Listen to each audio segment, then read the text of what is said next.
Thank you, Caroline. So I now have the great pleasure to introduce you to our guest commencement speaker, Kristen Bell. Kristen Bell currently stars in the NBC series The Good Place, opposite Ted Danson. She recently wrapped recording to the sequel to Frozen, which is scheduled to hit theaters this fall. She will reprise her role as the title character in the revival of the popular series Veronica Mars for Hulu this year. If you didn't know that, you can start getting excited. Additionally, Bell is executive producing and appearing in a second season of Encore, which will air on Disney's streaming platform, Disney+. Her Broadway credits include The Adventures of Tom Sawyer and The Crucible opposite Liam Neeson and Laura Linney. Her off-Broadway credits include Reefer Madness and A Little Night Music. Please join me in a very warm welcome to Kristen Bell.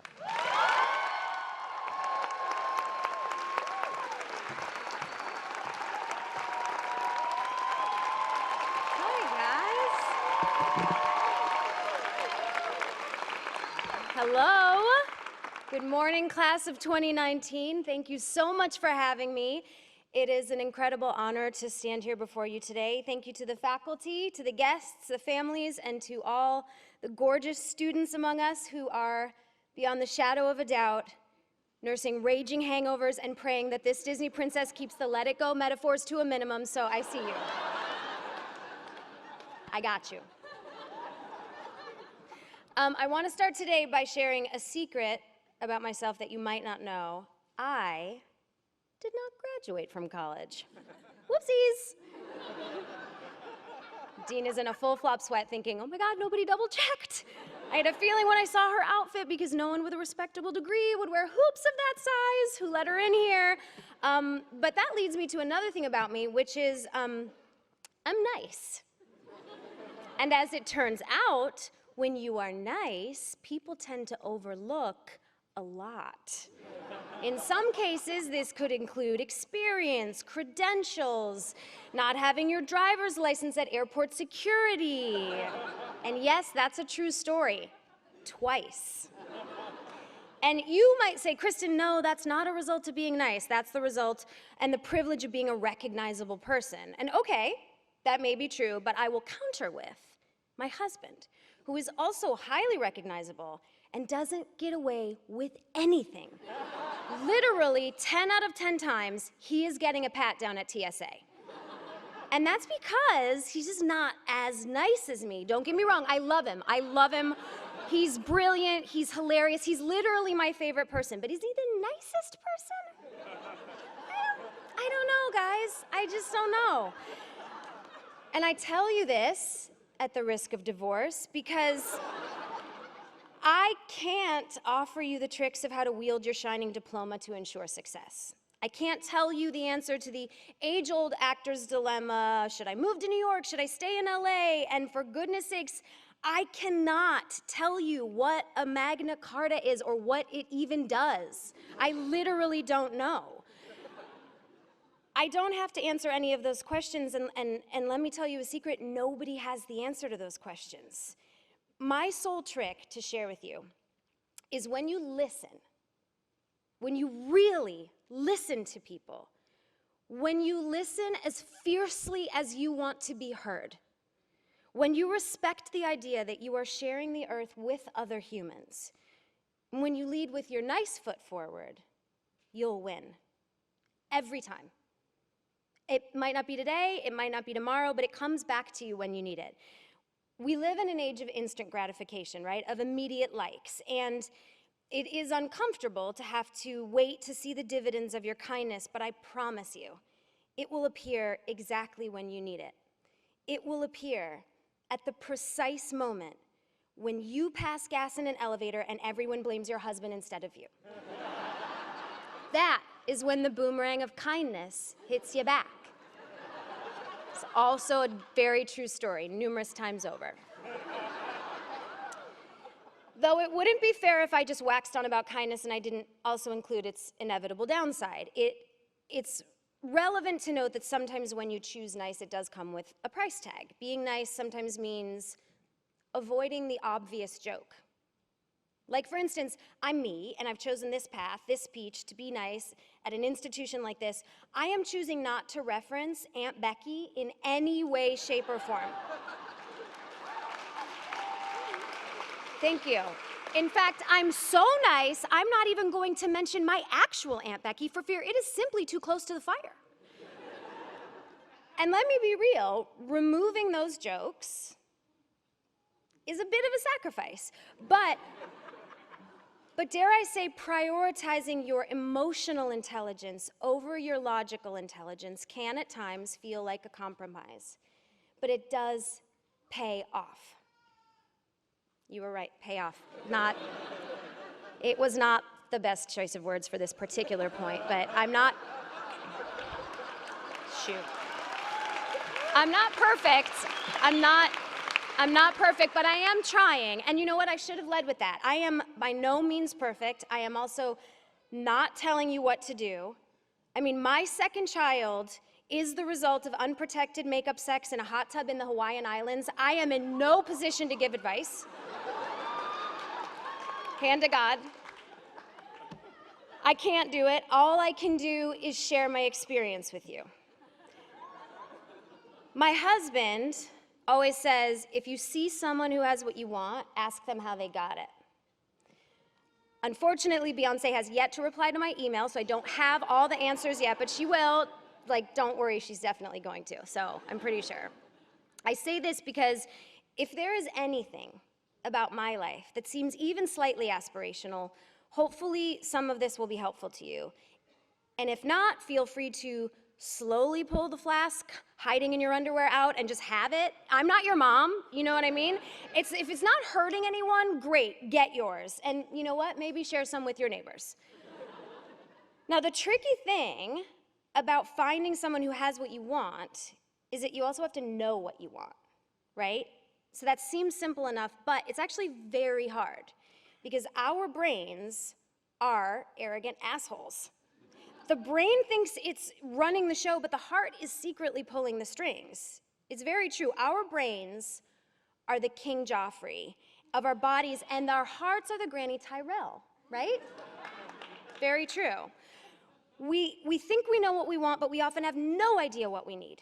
And because of that, we often approach life with one goal, and we end up finding our real purpose along the way. When I left New York and I came to LA, I had the singular goal of becoming the lead on a TV show. I had gained some experience in New York playing a naive, weed-obsessed sexpot in Reefer Madness. I thought, perfect, I'm ready for Los Angeles. Surely I will be embraced immediately. So I hopped on a plane, I arrived in the land where the streets are soaked in sunshine and self-tanner residue. I had the confidence of an overserved freshman at a frat party. I was like, here I am, and I began the process of auditioning, which it's really just a condensed way to say driving back and forth to Santa Monica in rush hour traffic, but the feedback that I received was that I was always either too young, too old, too cute, too plain, too smart, too ditzy. It was as if Goldilocks were every casting director, and I just couldn't nail it. And eventually I started booking some co-star and guest star roles, but my coveted lead eluded me, and I would go to bed negotiating with the universe.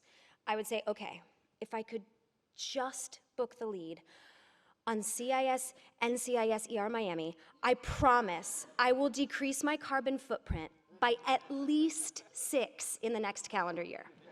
So clearly, I know absolutely nothing about the measure of carbon. I find it almost as confusing as the concept of the Magna Carta.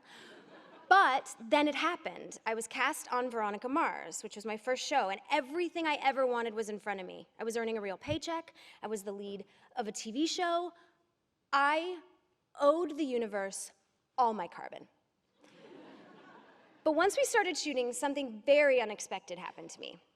Well, 2 unexpected things. The first was Ryan Hansen, who played Dick Casablancas. His hair. It was the exact, almost too accurate, too on-point shade of surfer blonde boy. It was like the kind that gives you PTSD from walking along Venice Beach, that you're just like, whoa. It was terrifying, and I loved it. The second was that, despite the recognition of my dream, I wasn't happy, like at all.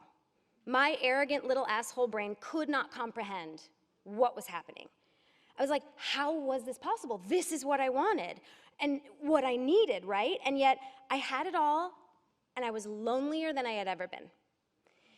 And it wasn't until the boy with the surfer hair invited me to his birthday party, after hours offset, away from work, that everything changed.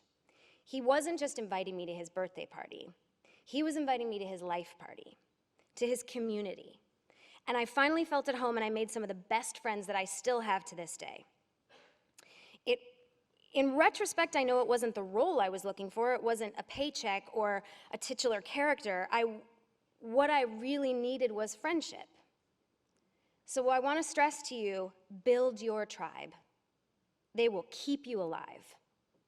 I'm also pretty sure that's what Beyonce would say. Speaking of pillars of an American entertainment, it is now the portion of the morning where I remind everyone that life is 50 Shades of Grey. I have to assume I'm the first speaker in an academic institution that has referenced the book 50 Shades of Grey, but we have already established that I dropped out of college, I have no right to be here, so this is where we've arrived. I don't know what you want me to do. In my life, there is only one concept that I have determined. It's that everything is gray. Every person, every question, every tragedy, even every victory, they all have nuance. Pay attention to the nuance. You all in this room, I feel like, know that better than anyone. You know it in your bones because you've devoted your time to building stories, building people. It's what you do. You are people architects. You read a script and you construct a walking, breathing human from the ground up. When we create characters, we are encouraged to make them three-dimensional, right? In acting, two-dimensional characters, they're at the least boring and at the most extreme irresponsible. We're told to embrace complicated characters. We are taught that you can't accurately play a villain until you find one thing about him that you love. One of my favorite producers has a poster over his desk that reads, "What does the villain want?" Because in art, we recognize all characters start with an empathetic motivation. On stage, we prioritize listening because we know the livelihood of the show relies on it. We are good at remembering those things when we make art. But in our daily lives, we tend to forget. When we shift from the stage to reality, nuance seems to get lost in the shuffle. In real life, we don't look for the one thing we love about each person. Complicated characters get cast out, and we view things two-dimensionally. It's also becoming increasingly apparent we're not listening to each other, even though, like on stage, the livelihood of this entire grand show relies on it. The great news is we can all choose, right? When hard moments arise, you can lean on the experience you've gleaned in these past 4 years, and you can choose the nuance. You can choose complexity over simplicity. You can listen to others with open ears as if your next move depends on it. You can Sandy Meisner your life. So class of 2019, as you move your tassel from the left to the right and officially take the steps forward toward your forever, I encourage you, take them with your nice foot. And if you take away one thing from this, remember what I said earlier. If it's not hurting anyone, great, get yours. And maybe share some with your neighbor. Thank you and congratulations.